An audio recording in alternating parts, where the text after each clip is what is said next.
Hey guys, welcome back to Blackmagic Craft. This video is sponsored by Archon Studio, and it is a bonus video for the week. No worries, the regular project video will be out just as usual. I don't really do Reviewsday videos anymore. I haven't done like an unboxing video in probably over a year. I did one sometime last year for Dungeons and Lasers, their first Kickstarter.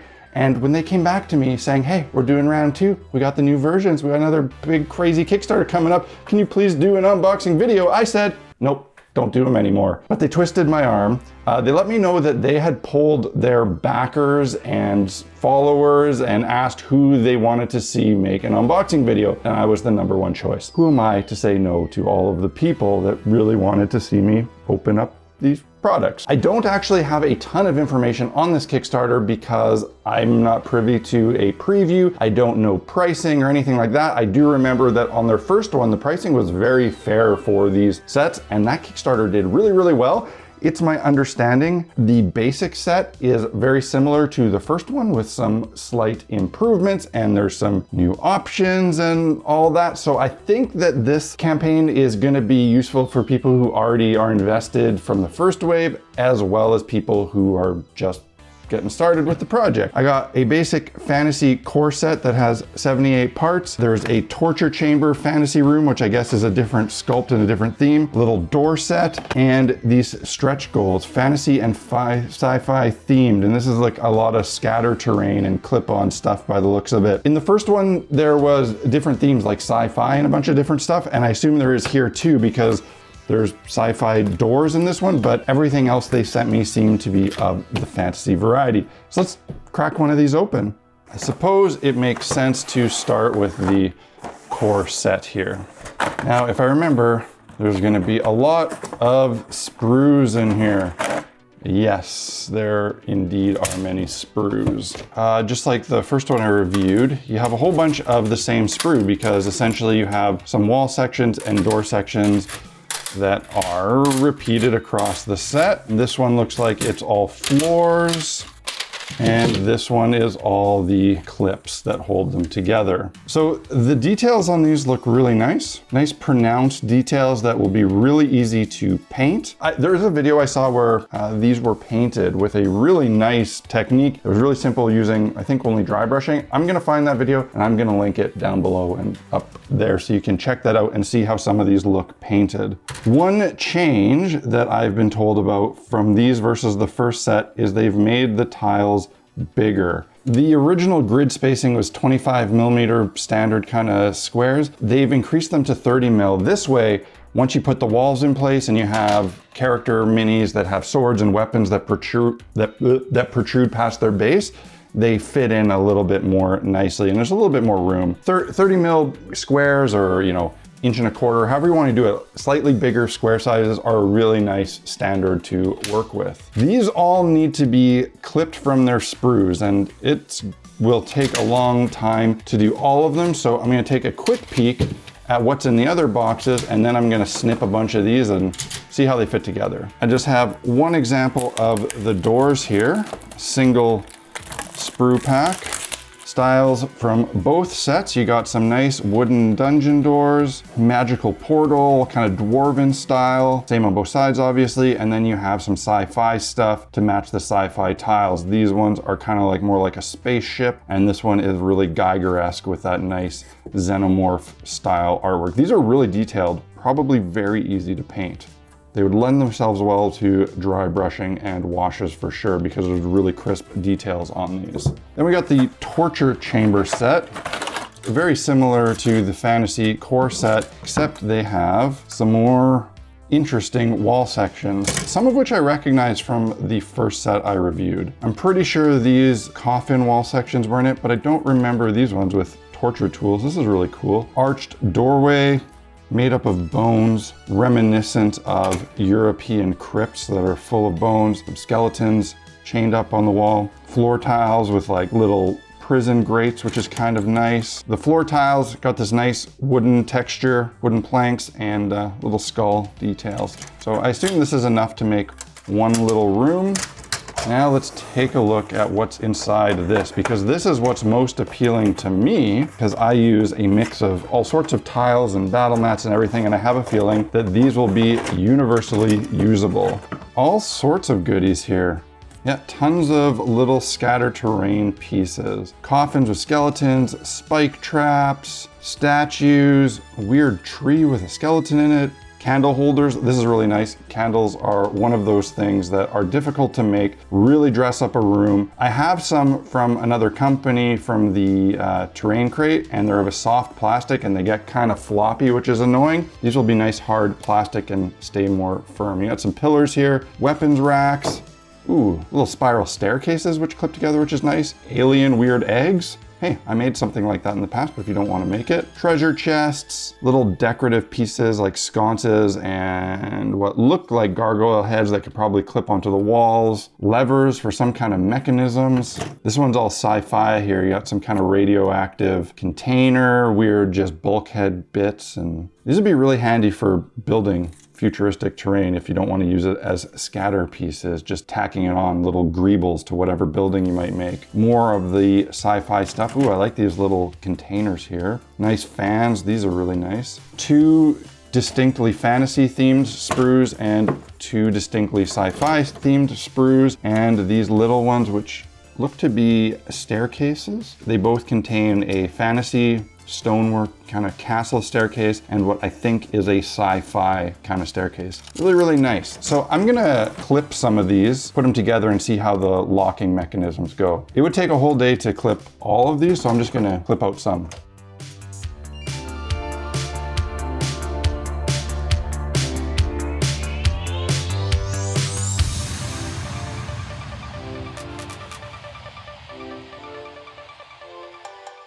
All right, I only cut out 4 sprues worth, and it takes a while because there's a lot of little things to snip off. This is certainly a job for chilling out on the couch and binge watching some show or something. I suggest Umbrella Academy. That's my favorite show at the moment, and I've already powered through both seasons. Let's take a look at how these actually clip together. So you have your floor sections. They have these little U-shaped slots with little pegs in them, which interconnect with these pieces. Ah, that snaps together very nicely. Very easy, not hard on the thumbs. And then to take it apart, easy. That's really good. I was worried it would take significant force and be, difficult on the thumbs, but it absolutely is not. And by the looks of it, what I'm really liking already, the wall sections don't go in between the tiles. They actually sit on top and peg into the holes so you can change them around after.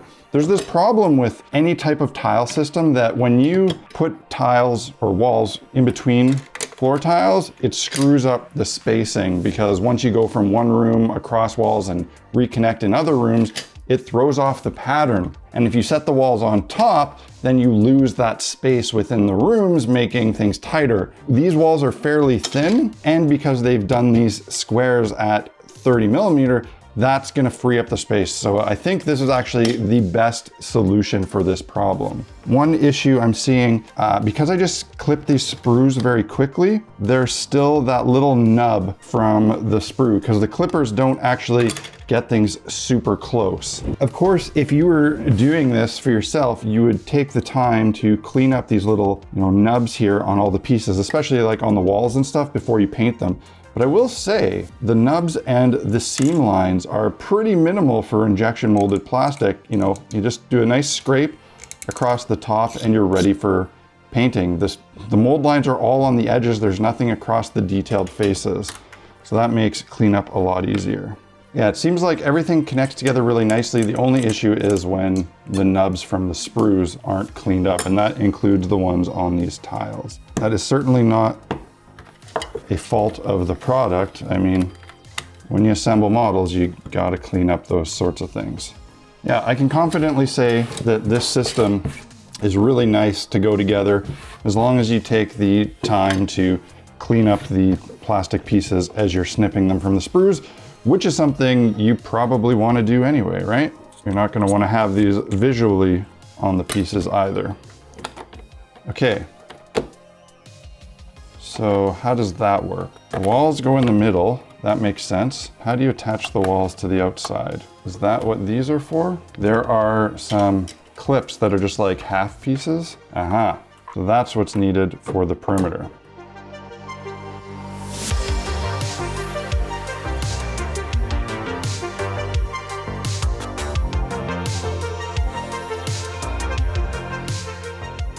All right, so far so good with the assembly. Things click together really nicely. The only issue being when you aren't cleaning up the sprue chips. One small problem I'm encountering, the way the single versus double wall sections work. So these walls are pointed so that they can intersect in a 3-way or 4-way corner like this. This one I put in here, there was no problem. These connect fine. But right now, if I want to put this wall or door section right here, this is a double wall. Because it's continuous, it doesn't have that same little indent split that you would get from 2 pieces. So I actually can't put that wall there like that and need to put in 2 single walls so that I can fit within that groove. It's not a big deal. It's one of those things that, you know, once you spend some time with the kits, you'd get really used to. But I would say they probably could have designed a split in there so that works. Although all these double wall sections have nice features and little holes for clip-ons. So it's, of course, a trade-off. And this little room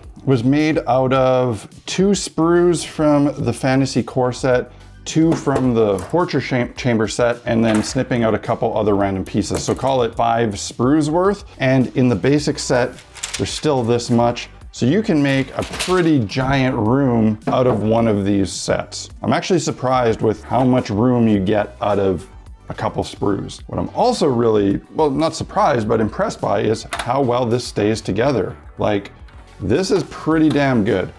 All dungeon tile systems that clip together, you know, the hope is that you can pick them up and drop them on the table and move them.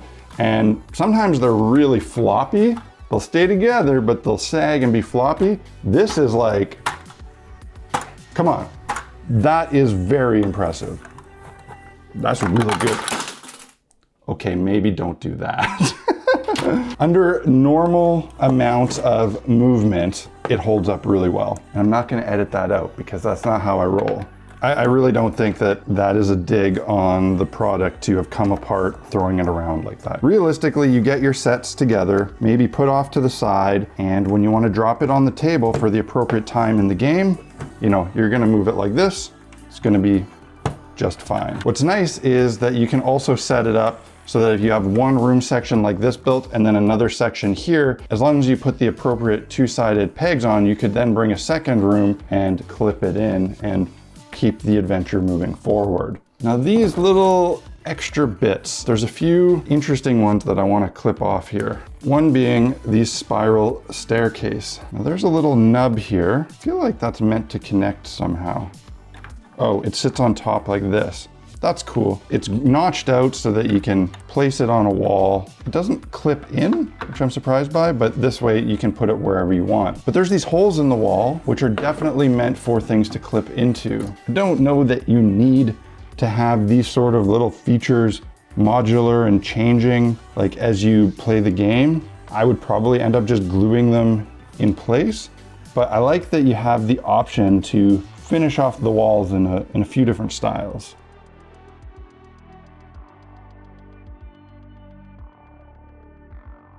So overall, I think these are a pretty great system. I liked the first batch that I reviewed like a year ago, and I like these ones. There's improvements to that first one with making the scale a little bit larger and more comfortable for playing. I think, you know, injection molded plastic, it's nice and durable. All the sculpts look really good. I like the way they've done the system. The clip-on features are good. I like how easy it is to move it around. My only fault with it is the fact that it's tiles with walls, which isn't my preferred method of tile. I don't necessarily like reaching in, but a lot of people do, and there's a lot of products on the market in this vein, and I think this one does a nicer job than a lot of them solving a lot of problems. Actually having a system that stays together nicely, is easy to assemble, easy to change, and the layout doesn't get screwed up by the walls. Overall, really, really good.